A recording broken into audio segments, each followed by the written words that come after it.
Hey everybody, how's it going? Today, I'm proud to present to you an in-depth review and test drive of my 1965 Ford Fairlane 500 two-door sedan. I purchased this car back in February of 2011 after a dream of always wanting a vintage classic that I could fix up and restore myself. And just over a year later, I finally finished it. I already have a video of the vehicle on my channel that many of you longtime subscribers probably know of when I first got it. So, I'll post the link in the video as well as in the description so you can kind of compare and contrast some of the things of the way it looked like when I first got it compared to how it does now. But now that she's back and pretty much factory fresh, this is going to be a full and in-depth review of the Fairlane. We'll start it up, show the engine, get an exhaust clip, and go over the performance data, as well as some of the history information, build specs, as well as innovations that came out in 1965. We'll also take it on a detailed test drive and show you a bunch of the features on the interior as well as exterior. And so, without further ado,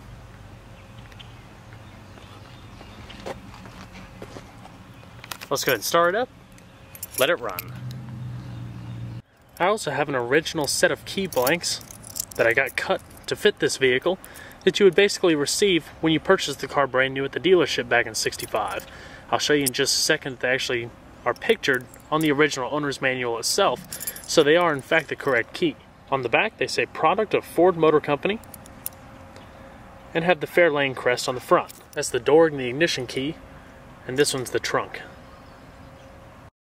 The exterior color is known as Dynasty Green Metallic, with a matching green vinyl and cloth interior.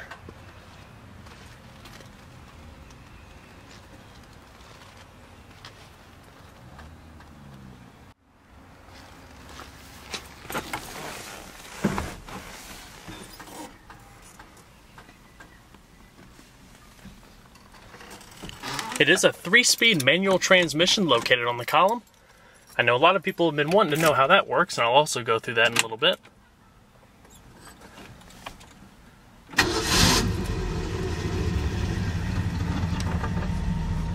Fires right up every time.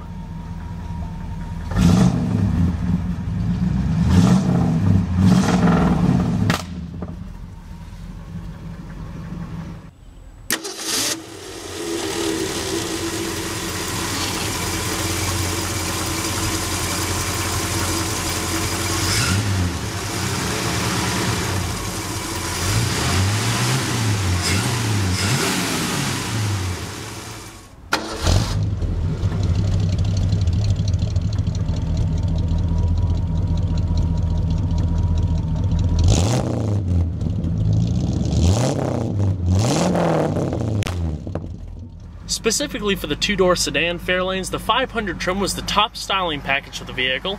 Other than that, it was pretty basic when I got it, and my main philosophy in wanting to restore it is to try to option it out and install many of the factory options that you would be able to get back in the day. I'll also show that through it as we go through the video. But as far as the basic steering and driving controls, it is manual steering. Power steering was an option that this vehicle didn't come with. Like I said, it is a 3-speed manual. In the middle is neutral, down is first, back up in neutral again, push out and up to second, straight down to third, back in neutral again, pull in, and up is reverse. So basically how that works, think of it as an H pattern. In the middle is neutral, where you can pull it in, back and forth. When you pull it down or closest to you, that's first gear. Straight up is reverse, neutral, over, second, straight down is third. It's really quite simple, and you'll see how it all works when I go to the test drive portion. The vehicle also comes with manual 4-wheel drum brakes, which combine that with the manual steering, it definitely takes a little bit more effort to drive the vehicle than a modern contemporary vehicle. Your handbrake is located down below here. Push it in all the way to deactivate, and what you'll notice right there flashing, it's a parking brake warning light. Initially an option for the vehicle that it didn't come with. I bought it and installed it myself. Quite a neat feature. So it flashes and reminds you that you need to take the parking brake off before you actually take off. When you put it back all the way in, it deactivates it by a little mechanism in there that slides and pushes a little switch and turns off the electrical current to the light bulb itself. So, let's go ahead and cut on the headlamps. Does have manual windows. And we'll go ahead and check out the exterior, shall we? The new and distinctive 1965 Ford Fairlane sports new sheet metal below the belt line, which gives it a unique look from the 1964 model with new side, front, and rear appearances. Overall length and width have actually been increased without sacrificing the traditional economy and maneuverability of the vehicle. The Fairlane 500 sedans also incorporate a lot of the basic styling refinements and includes a lower, broader styling effect with new horizontal taillights theme, horizontally paired dual headlamps mounted in a solid metal frame with extra strength wraparound bumpers and the horizontal grille treatment. The Fairlane has a parallelogram type steering linkage system with cross-link and idler arm for a more positive vehicle control under driving conditions. Ford's Magic Circle recirculating ball and nut steering gear and the low friction steering linkage provide responsive steering action with minimal effort. Also, to set itself apart from the standard Fairlane, the 500 has plentiful amounts of chrome trim, the addition of this hood emblem on the front, as well as many interior amenities, and I'll go through all of that in its appropriate part in the video. Here's a close-up look at the solid steel bumpers, sleek side panels. You'll also notice the long chrome spear going down the side of the vehicle, with painted satin silver as well as black accenting, polished aluminum rocker accenting, as well as the unique badging for the 289 Total Performance V8. Just a close-up look at the black accenting in the spear. All 1965 Ford Fairlanes came with 14-inch steel wheels with your choice of several available wheel covers.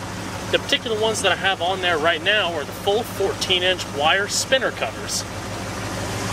Basically, they call them spinners with that large chrome cap in the middle.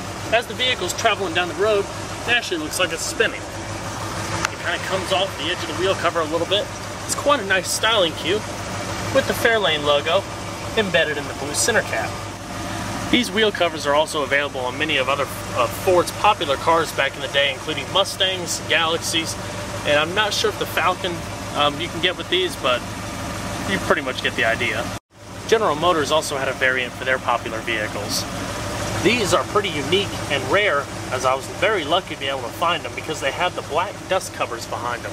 All of the ones you normally see for sale don't have it, and they're just the plain wheel cover itself.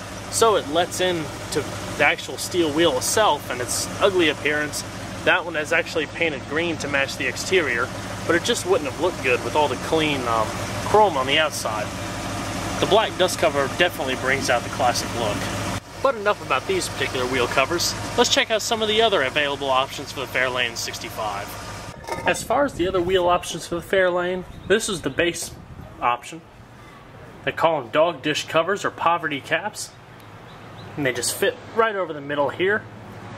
And I actually have some optional beauty rings that you could put around it because otherwise the green wheel on the back will be exposed and just kind of finishes it off a little bit. One step up from those were these full 14-inch wheel covers with black painted accents, as well as the red center cap, basically similar to the emblem up front. You also have a clear, almost plexiglass material surrounding that. And those basically fit over the entire wheel. And in case anybody was wondering, the tires on the vehicle are brand new. I put them on pretty recently. They're Uniroyal Tiger Paws, measuring 195/75. Also with the white wall trim, a nice set of modern tires since I drive the vehicle fairly regularly. Also part of the 500, you'll notice that the bright polished metal accenting highlighting around the windows and the side of the vehicle. In standard Fairlanes, those are actually painted. So it's quite a nice amount of extra bright work added to the vehicle. And probably one of my favorite things about the body lines of the Fairlane is they're subtle, a little bit modest, but give the sides so much definition that it makes it stand out from the crowd. This particular Fairlane has an overall length of around 198.4 inches, width of 73.8 inches, and an overall height of 55.8 inches, riding on a 116-inch wheelbase. Total curb weight was around 2,922 pounds and featured an independent front suspension with ball joints and a variable rate longitudinal semi-elliptic leaf springs with rubber bushed hangers in the rear. And like I mentioned, this particular vehicle has four-wheel manual drum brakes 10 inches in diameter. Power brakes were an option and can reduce pressure by up to 40%. Unique Ford crest, part of the 500 package. Also a broad, flat roof line, very characteristic to the 64 model, since it didn't really change that much for 65. You see the integrated rain gutter guards, preventing it from dropping into the interior. Long, broad hood. Chrome wiper blades and polished aluminum accent around the windshield with beveled glass. And your optional metal mirror. The back of the Fairlane for the 65 is also quite unique. You have the rectangular tail lamps with gun sight design in the middle, with the center being the reverse lights. Everything is accented in anodized aluminum, with the three slots going across the center of the tailgate that actually highlight the back end of the vehicle. All of that's a part of the 500 package as well.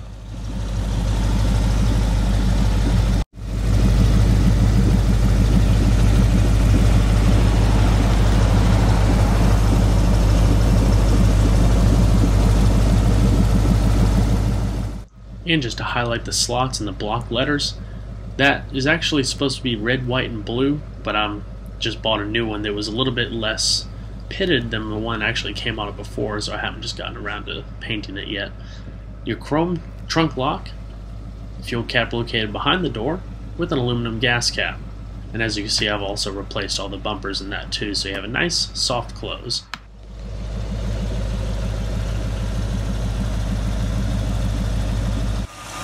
As you probably noticed already, this particular vehicle came with the optional 289 cubic inch or 4.7 liter V8. Standard Fairlane sedans came with a 200 cubic inch straight 6-cylinder, producing around 120 horsepower and 190 foot-pounds of torque.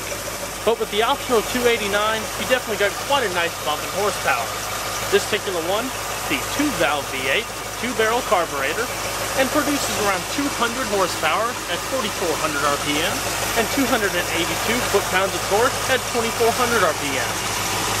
Hydraulic valve lifters, as well as an improved compression ratio from the 1964 model from 9.1 to 9.3 to 1. It also features an improved recontoured intake system, and the factory exhaust system was actually, you have two headers on each side. It fed into a single port out to a single muffler in the back.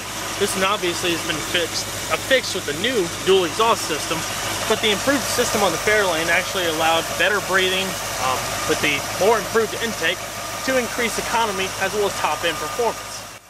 0 to 60 time for the total performance 289 2-valve V8 was around 8.9 seconds, with a top speed of around 112 miles per hour and a 17-second quarter mile at around 81 miles per hour.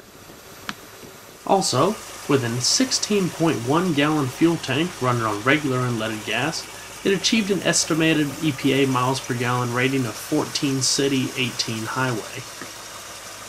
Also, something else that was pretty neat, there were actually 3 different variants of the 289. The one that you see here, the next one up, had a 4-barrel carburetor, and then you had the high-performance 289 running on premium fuel.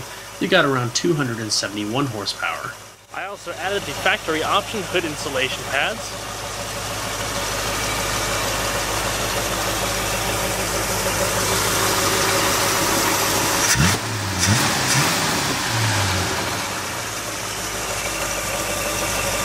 Fantastic power plant.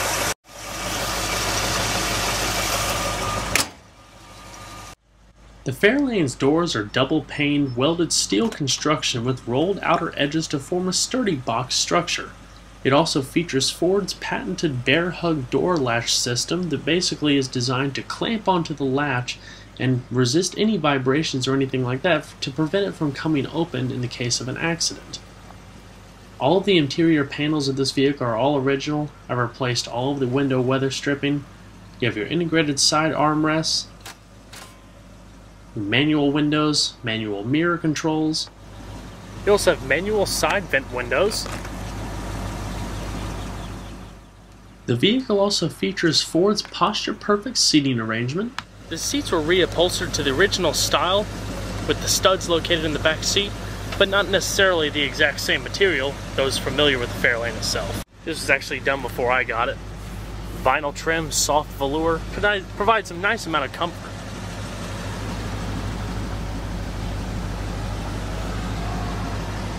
So let's go ahead and see how she sounds.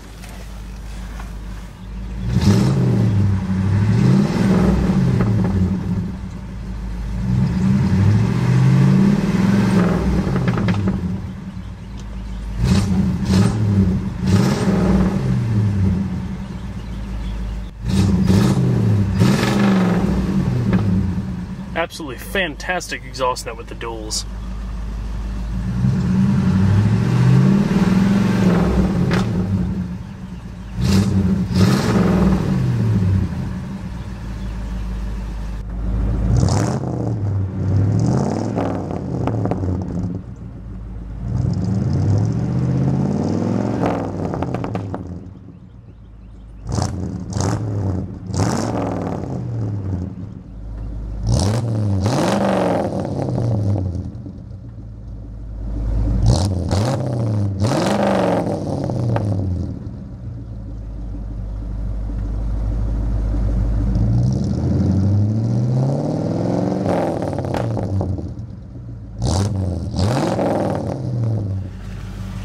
Go ahead and shut her up.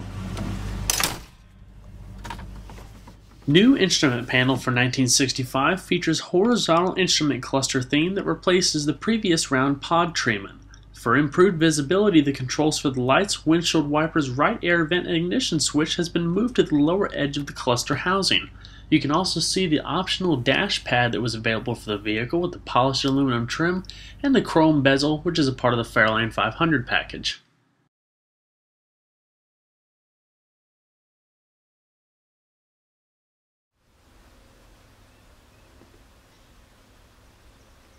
This vehicle was originally a radio delete car. Basically had just a faceplate over here that came up to the heater controls that said Ford across it instead of having the radio in it. But I went ahead and bought a brand new setup. I found an original radio kit that was never installed on a Fairlane online. Didn't hook it up to anything, didn't put the speaker in or anything like that. I believe the capacitors were bad in the radio from the beginning, just from not being used in almost 50 years. But basically I just wanted to buy it for aesthetics. Being a brand new unit, it's quite pretty and gives the dash a little bit more of a loaded feel to the vehicle that it never had back in the day. I also do have future plans on maybe putting in a stealth radio up under the dash or something really simple, but listening to the exhaust note, just having the pleasure of driving something vintage, you don't really need all that extra technology in sometimes. But just to show you how an old radio works, or one of the vintage radios, you have your simple turn dial across here. Like I said, this particular one is AM only. And then you have your memory presets. To set your presets, you pull out the little toggle switches here, tune to whichever station you want, push it all the way in, and that saves your memory setting. Pretty simple. You also had the option for air conditioning. You had two different air conditioning units you could choose from, but the main one that a lot of people got was a big under dash unit with 4 vents located right under here. This particular one didn't come with that option. It has the standard heater controls located up here. It's all in beautiful working order. Heat, defrost settings, as well as temperature from more lukewarm to full-blown hot. It works fantastic. I've driven it several times on ice cold days and worked just like a brand new vehicle.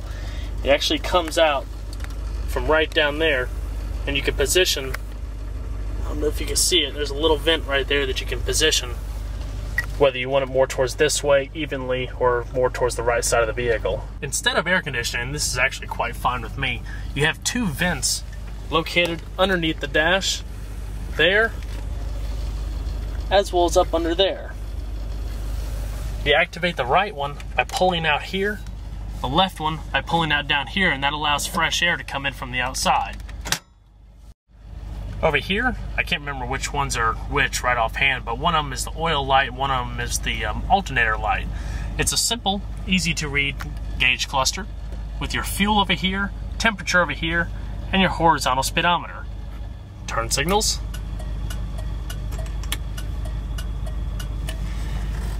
And while you have your lights on, to activate the high beams, there's a little switch down here known as a dimmer switch. All you have to do is click it, and that turns your high beams on and off. When they're activated, a little red light shows up in the middle of the speedometer cluster to remind you that you have them on. The original lighter, as well as ashtray. Just got a couple items in there right now. Manually adjusting mirror.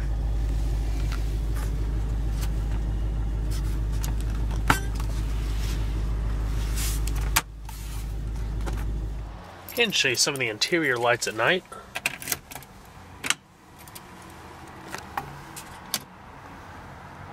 It is a light ambient green.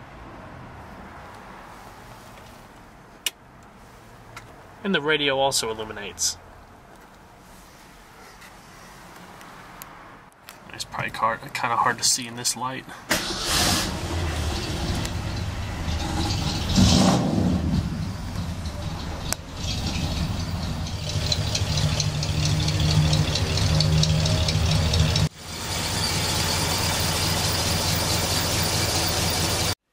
I've also collected a bunch of documentation as well as original vintage ads for the 65 Fairlane over the year of restoring it.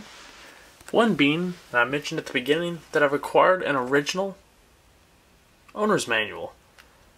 Basically showing the keys that I showed at the beginning. Actually has the information for someone who actually bought a Fairlane in 1964. But basically how to work all the features, available options on the vehicle. Quite nifty. I love having it at car shows and everything. A lot of people want to look at it.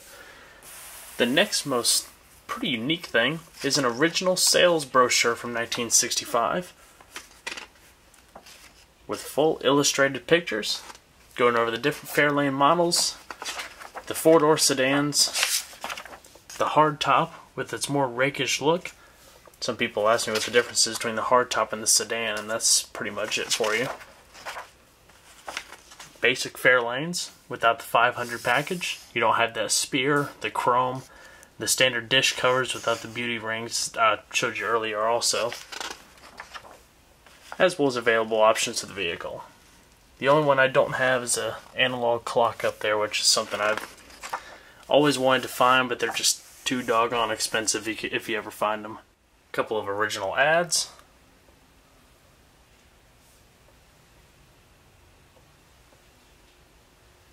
Original ad for the Hypo 289, 271 horsepower. And just another example of what the basic Fairlanes look like. This one actually has a fender skirt across the back. This one does not have integrated backup lamps. Quite a plain Jane.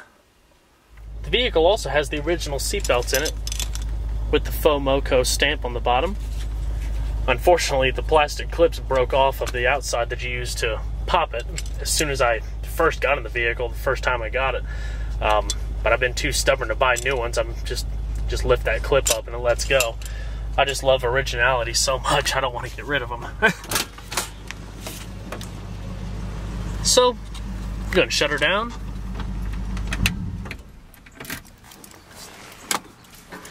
And we're going to check out the back seat. The seat design is pretty much genius. It flips up and away to allow better ease of entry and exit for the passengers in the rear. Many vehicles had this back in the day. It's a full bench seat, nicely padded. Rear seat belts were an option back then. This one didn't come with it, so I actually affixed some new reproduction seat belts.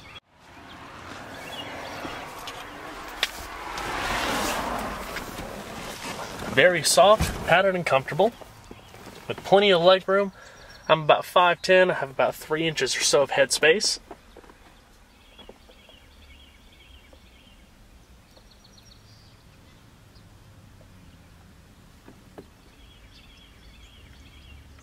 Interior illumination. Rear chrome coat hooks. Like I said, all of the door panels and headliner are fully original to the vehicle.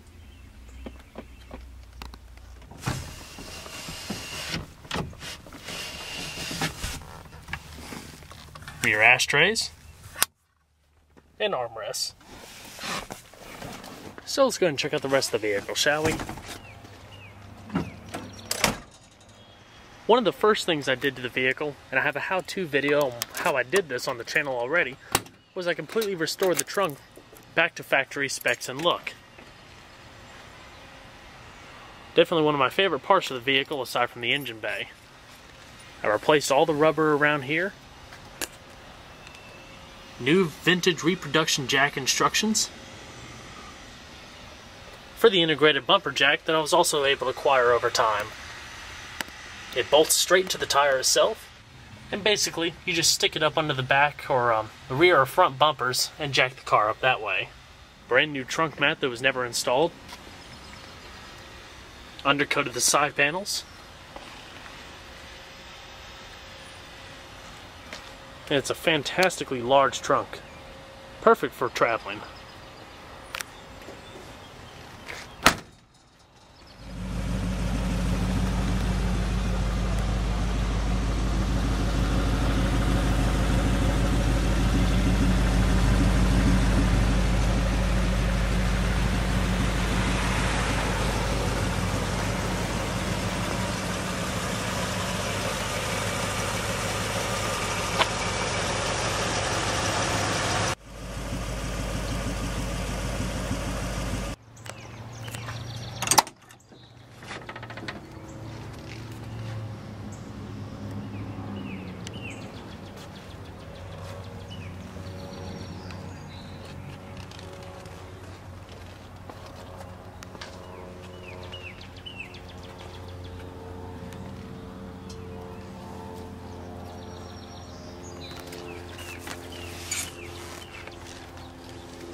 Locking glove box with a modest amount of space with cardboard liner.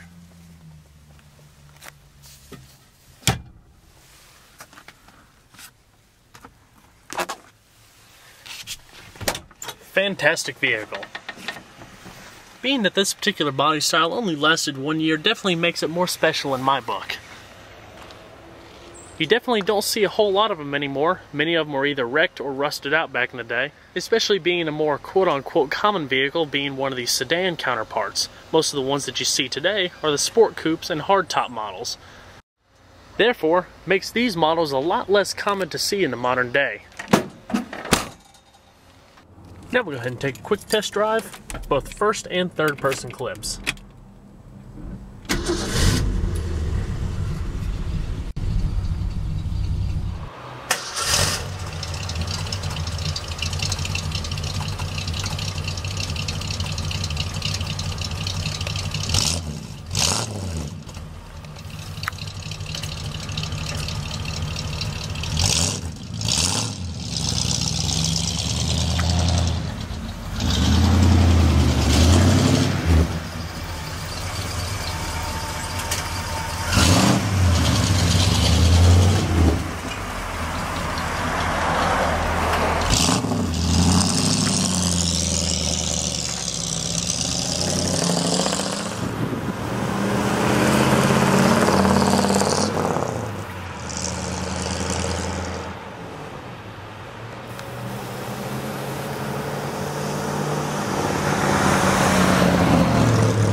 little bit different trying to film a test drive of this particular manual vehicle. I'm pretty used to doing the standard, but trying to hold the camera and trying to shift that column is quite interesting.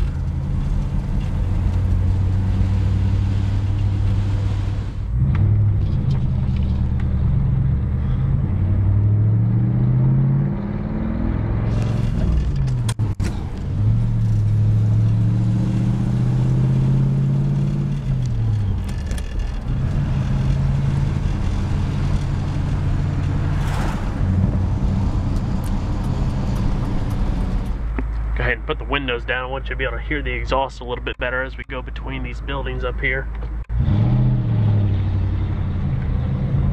The pop-off is absolutely amazing.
And people are probably asking me, how am I able to turn this car with one hand? I've kind of gotten used to it over the time. It's not too bad because I had the whole front end basically rebuilt with new control arms, new idler arm bushings, all that kind of stuff. So the steering is so much easier to turn than it was when I first got it. I love it.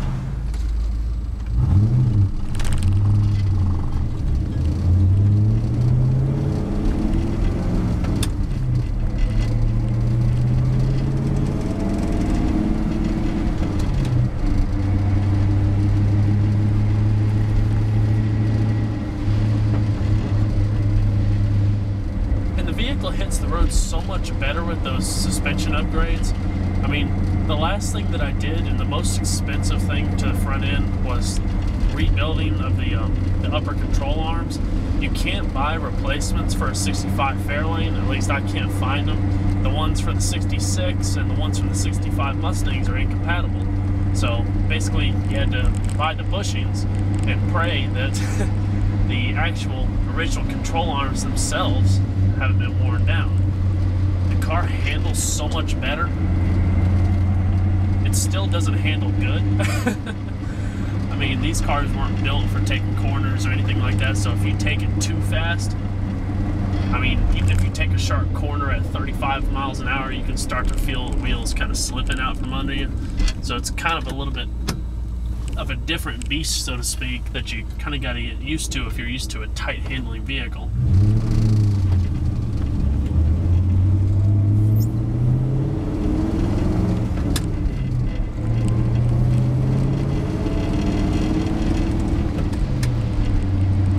Shifted on the column too.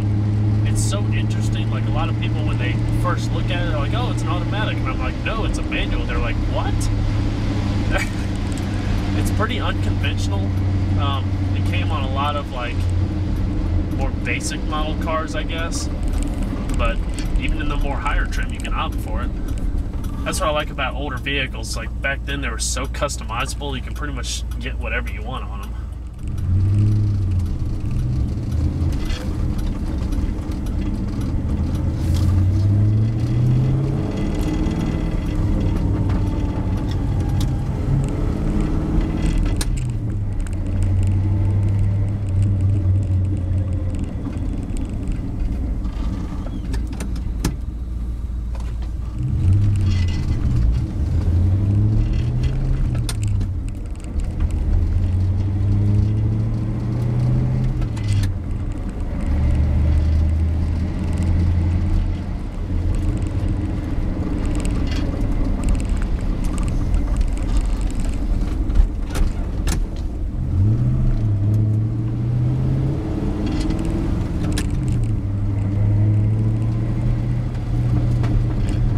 once you get used to it, it's so simple and smooth to use. Like, it's easier than driving one of today's manuals. Clutch is a little stiffer, but it's a 50-year-old car.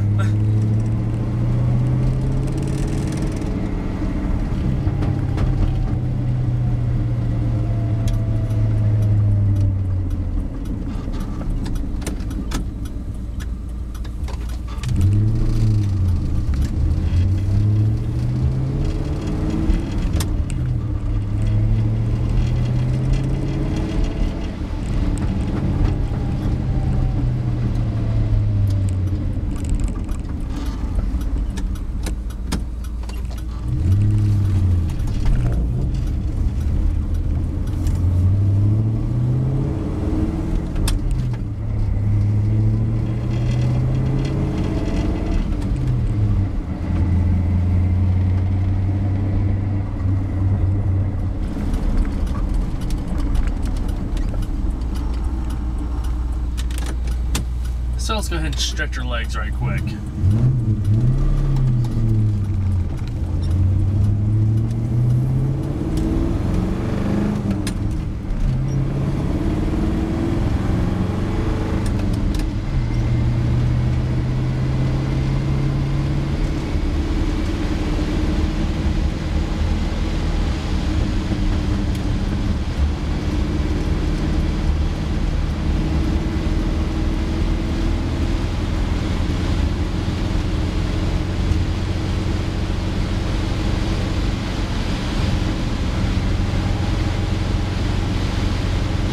Right now we're cruising probably around 67, 68 miles an hour.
Well guys, I hope you enjoyed this in-depth tour and test drive of the 1965 Ford Fairlane 500. Be sure to stay tuned next time, there's a lot more where that came from. Take care everybody.